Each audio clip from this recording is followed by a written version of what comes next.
In this episode, we're going to move from proving who someone is to deciding what they are allowed to do, because that second decision is where many real security failures happen.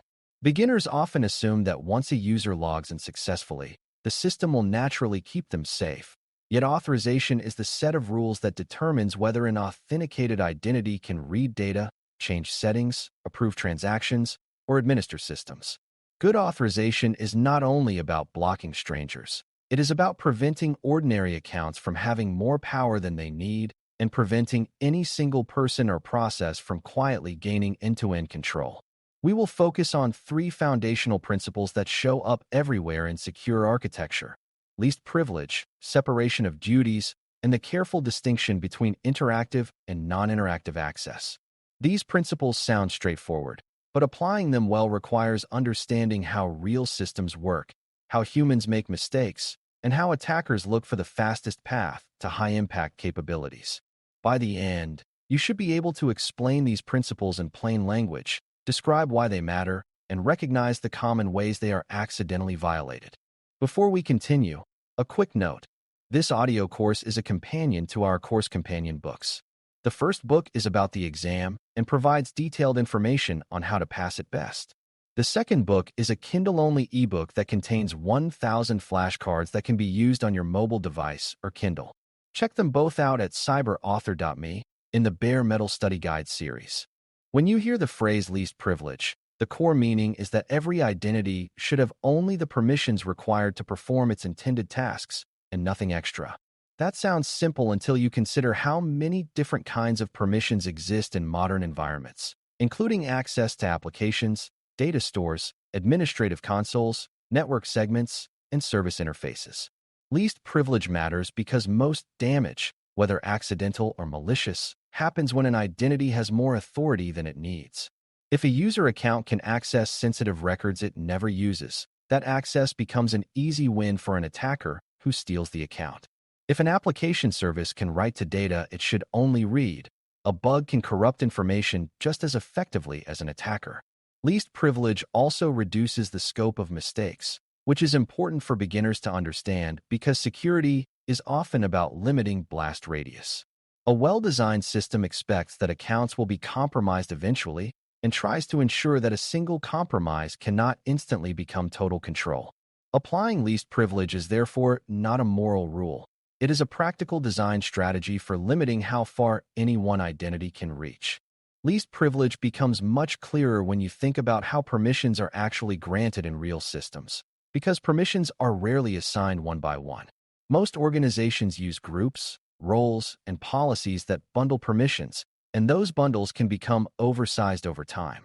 A beginner mistake is to assume that because a role name sounds specific, the permissions inside it are specific, but role definitions often expand as teams add just one more permission to solve immediate needs. This is how a role meant for one task slowly becomes a powerful catch-all. To apply least privilege, an architect thinks in terms of access patterns. What actions does this identity actually need to perform? What data does it actually need, and under what conditions? The design then tries to express those needs in a way that remains stable as the system changes, such as by separating read versus write permissions, separating administrative functions from user functions, and avoiding broad wildcard access. Another important part is periodic review, because least privilege is not a one-time setup. It is a continuous alignment between intent and reality. When permissions drift, least privilege is lost, and the system becomes increasingly fragile. A related beginner misunderstanding is thinking least privilege means making everything difficult, but the best designs minimize privilege without creating constant friction. If you remove needed access, people will find workarounds, and workarounds often create bigger security risks than the original access. The goal is to ensure that necessary work can be done smoothly while unnecessary power is removed. This requires understanding workflows at a high level, because least privilege depends on what tasks are actually performed. It also requires designing support processes, such as access request paths for unusual tasks and temporary elevation for time-limited needs. Temporary elevation is useful because it acknowledges that some tasks are rare but legitimate, and it prevents the system from granting permanent high privileges just to cover occasional events. When applied well, Least privilege is a form of safety engineering. Everyday work is supported by appropriate baseline permissions, and exceptional work is supported by controlled, auditable elevation. For beginners, the key takeaway is that least privilege is not about distrusting users. It is about designing systems where normal operation does not require dangerous authority. In that sense, least privilege is as much about usability and reliability as it is about security. Separation of duties, SoD, is the principle that no single person or single identity should have enough authority to complete a sensitive process from start to finish without oversight. It matters because many of the worst security events involve a single account being able to both initiate and approve actions, or to both create and conceal changes. SoD reduces the chance of fraud, reduces the impact of a compromised account, and improves the likelihood that mistakes are caught early. In a financial example, one person might request a payment and a different person might approve it. In a system administration example, one person might propose a change and a different person might approve deployment to production. Beginners often assume SoD is only about compliance or internal politics, but it is actually a practical control that assumes humans can make mistakes and that attackers will try to gain concentrated power. SoD also changes attacker strategy, because an attacker who compromises one account still needs another path to complete the full chain. That extra step creates time and opportunities for detection. When architects apply SoD, they are intentionally breaking risky workflows into parts that require independent authorization. SoD can be implemented in many ways, and the concept becomes strongest when you understand the difference between separating roles and separating identities. Separating roles means defining job functions so that sensitive actions require more than one role, while separating identities means ensuring that the system enforces those separations so one account cannot easily accumulate all roles. A common beginner pitfall is designing SoD as a policy statement without technical enforcement, which leads to exceptions and eventual collapse. Another pitfall is assuming that because two steps exist, SoD is achieved, even if the same person can perform both steps using the same credentials. True SoD requires that the separation be meaningful, such as requiring different approval identities, different administrative domains, or different control points that cannot be bypassed casually. It also requires attention to emergencies, because systems often include break glass paths that allow single-person action during crises. Those paths can be necessary, but they must be tightly governed and monitored, or else they become the real workflow. The architectural challenge is balancing operational speed with control, ensuring that SoD does not paralyze the organization while still preventing quiet, unreviewed control. For beginners, it helps to remember that SoD is about preventing single-point human failure, whether that failure is malicious or accidental. Least privilege and SoD work together, but they solve different problems, and that distinction is important to keep the principles clear. Least privilege limits what any one identity can do at all, while SoD limits what any one identity can do end-to-end within a sensitive process. You can have least privilege and still have a single person with enough privilege to complete a dangerous workflow, and you can have SoD and still have overly broad permissions inside each separated role. The best designs use both. Each role has only the permissions it needs, and the workflow requires more than one role to complete high-impact actions. For example, one role might be able to create a new privileged account, but not grant it elevated permissions, while another role can approve the elevation but cannot create the account. This design prevents a single compromised identity from creating and empowering a hidden backdoor account. It also improves accountability because actions are attributed to different identities, which supports audit and investigation. Beginners sometimes view these controls as obstacles, but architects view them as structural supports that keep a system from collapsing under pressure. When security principles are designed into workflows, they guide behavior naturally rather than relying on people to remember rules in stressful situations. The third principle in this episode is the distinction between interactive and non-interactive access, and it matters because systems often treat them similarly even though their risks and controls differ. Interactive access involves a human actively signing in and using a session, such as a user logging into an application or an administrator using a management console. Non-interactive access involves automated processes, services, scheduled tasks, and application-to-application calls where no human is present at the moment of access. Beginners often assume non-interactive access is safer because it is automated, but automation can be more dangerous because it runs continuously and can operate at high speed. If a non-interactive identity is over-permissioned, a bug or compromise can produce massive damage quickly. Interactive access often includes user prompts and visible activity that can alert a person when something seems wrong, while non-interactive access may proceed silently unless monitoring is strong.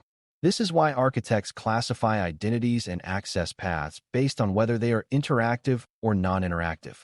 The classification helps determine what kind of authentication, what kind of authorization, and what kind of auditing is appropriate. When you apply this principle, you stop treating all accounts as the same and start designing controls that match how access actually occurs. Interactive access tends to emphasize user experience and strong verification because humans need to sign in reliably while the system needs confidence that the person is legitimate. Interactive sessions can be protected with stronger authentication, shorter session lifetimes for sensitive actions, and step-up verification when risk changes. Authorization for interactive users often depends on roles and business context, and it often needs to support user-driven workflows where permissions must feel consistent and understandable. Non-interactive access emphasizes identity binding and key management because automated processes often rely on long-lived secrets, tokens, or certificates that must be protected carefully. A beginner mistake is to treat a service identity like a human identity and to grant it broad access because it is trusted, but service identities are frequent targets precisely because they can be powerful and poorly monitored. Another mistake is to embed secrets in places that are easy to copy, causing non-interactive access to spread beyond intended boundaries. Architects respond by giving non-interactive identities minimal, specific permissions, by scoping them to particular services or environments, and by ensuring their credentials can be rotated and revoked. They also design monitoring tuned to non-interactive behavior, because unusual spikes or unusual resource access can indicate compromise. The core idea is that interactive and non-interactive access require different control emphasis, even when the underlying authorization system is shared. When you apply these principles, you also have to face the reality that access is not always cleanly human or cleanly automated, and hybrid scenarios are common. For instance, a human administrator might initiate an automated process that then performs tasks non-interactively, or a user might approve an action that triggers background service calls. These blended workflows can hide privilege problems because it becomes unclear which identity is truly responsible for the action. If a background service acts with broad privileges, the human's approval might become a meaningless formality because the service can do much more than the human intended. Architects therefore design for clear accountability. Human approvals should be tied to clearly defined actions, and services should act within limited scopes that reflect the approved intent.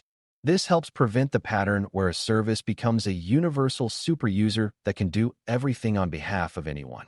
Another important part is traceability, because investigations often require knowing which human action triggered which automated action.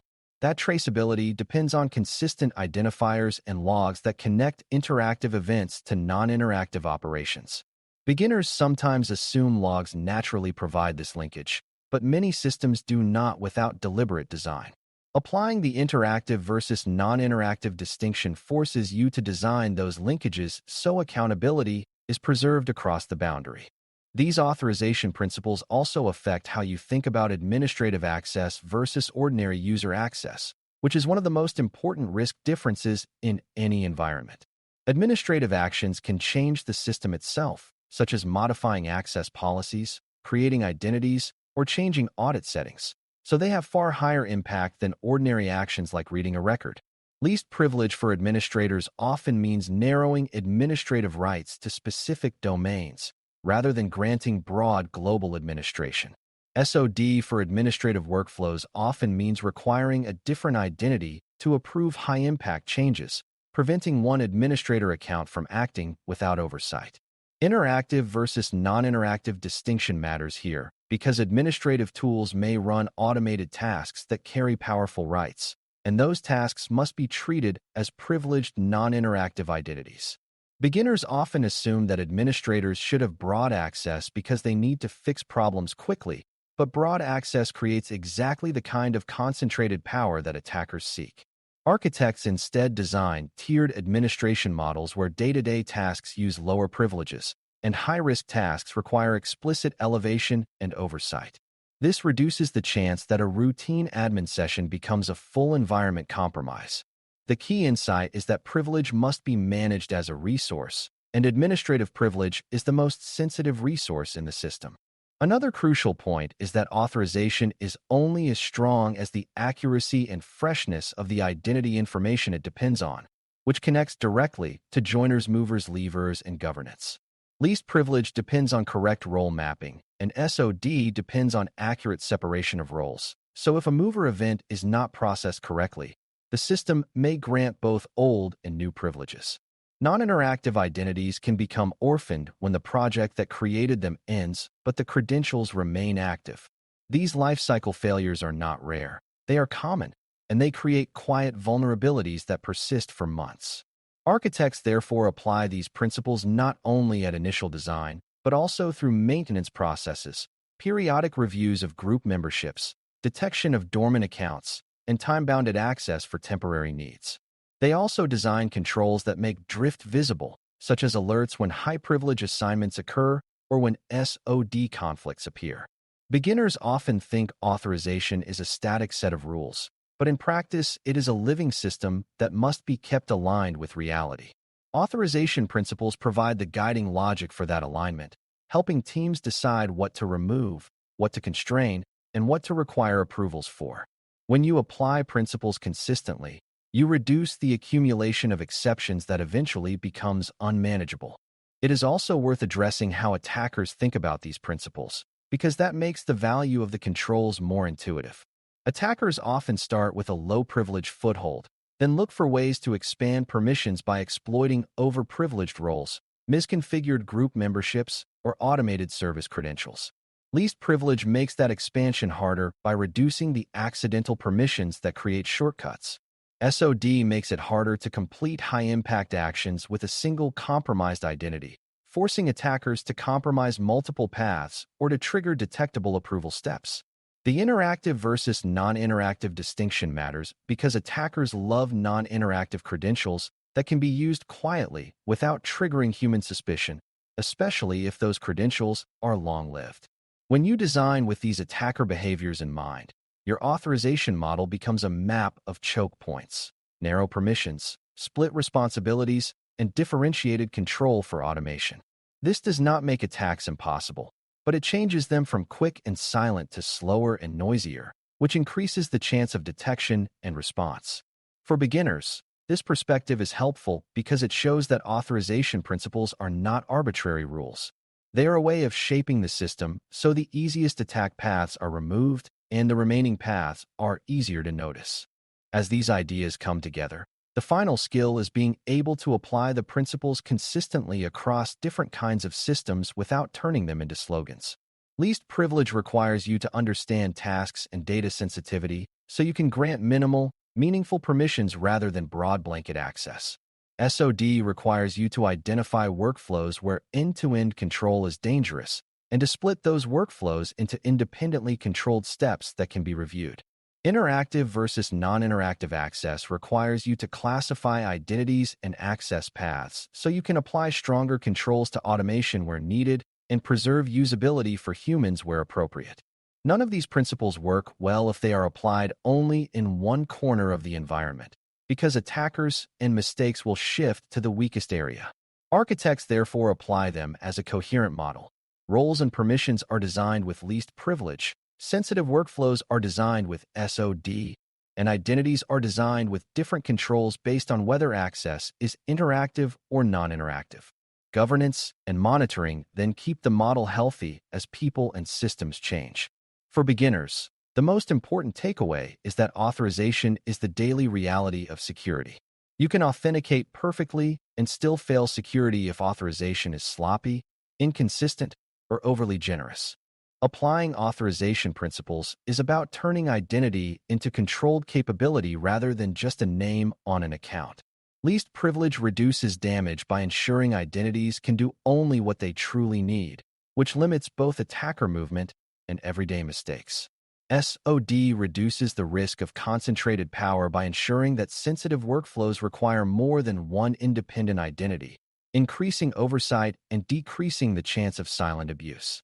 The distinction between interactive and non-interactive access ensures that human sessions and automated processes are controlled in ways that match their different risks, credential patterns, and monitoring needs. When these principles are combined, they produce systems that are more resilient, more auditable, and less dependent on perfect human behavior. They also create clearer accountability because actions can be traced to appropriately scoped identities and appropriately governed workflows. If you can explain not only what these principles mean, but how they shape permissions, workflows, and identity categories in real systems, you're building the architectural reasoning that the ISSAP mindset expects. The deeper lesson is that authorization is where trust becomes action, and strong systems treat that moment as a carefully engineered decision rather than an accidental side effect of logging in. Thanks for listening. For more audio courses, daily newsletters, and more, please visit BareMetalCyber.com.